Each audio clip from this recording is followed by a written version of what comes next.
Nang sinindihan ko ang mitya sa pagpabaga ng apoy na inakalan ng iba'y ako'y ignorante sa mga talangka na mapagtaboy na di naman kasama sa bangkang papalubog at handa na mapalangoy. Sa lalim ng hinukay ko sa sulat, hinarap ang mga taong nagmistulang tupa na higante kung ituring ng ibang nanguna ay pitik lang kay David para silain mo patumba't harapin ang kung ano ang dapat kong iuna. Kalaban ng sarili kong taas kaya't nalula, hinayaang manatili ang mga paa sa lupa. Di na ko kontento hanggat di ko nakukuha tugatog na gusto nga maabot ng karamihan. Talipa pa ng mga salita aking pinagpilian, kahit sabihin ng iba na di nga madalian. Sakripisyo lang gusto kong ipagdiinan, nasa dugo ko na kung anong yung pinagsisihan. Isang hangarin lang aking pinag-isipan, pinag-initan ng sarili kong lamig pag minsan di mapag-igihan. Walang segundong nasa orasan ng gusto kong ipagpaliban. Kahit ilang taon pa ang abutin ay hindi ko titigilang abutin. Pangarap na kahit kayo ay gusto nyo ring abutin.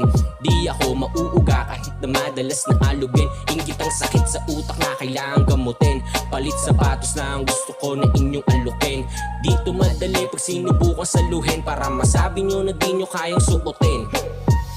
Bandera ko'y dala-dala, gutom may lumalala. Di ko to kinakapa, may bago ba? Tunog ko lang naman ang masigit pa sa pasado na. Porsigido na matuto at bawat galaw ko ay planado na't kasado pa. Higit pa sa mga tanong nyo kung kabado ba. Malabo na, isip ay nananatili lang maging klarado pa. Pinto ng mga tenga nyo'y sarado, may tagos pa rin kahit ilan man ay barado na. Sabik ako sa kung ano ang pwede ko pang marating.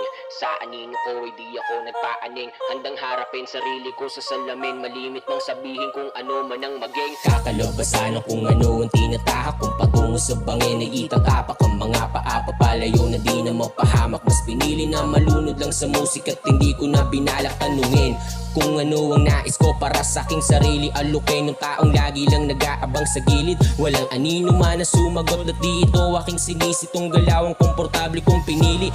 Dami ko pang nakatago sa bodega, handa akong makilala pa sa bagong era.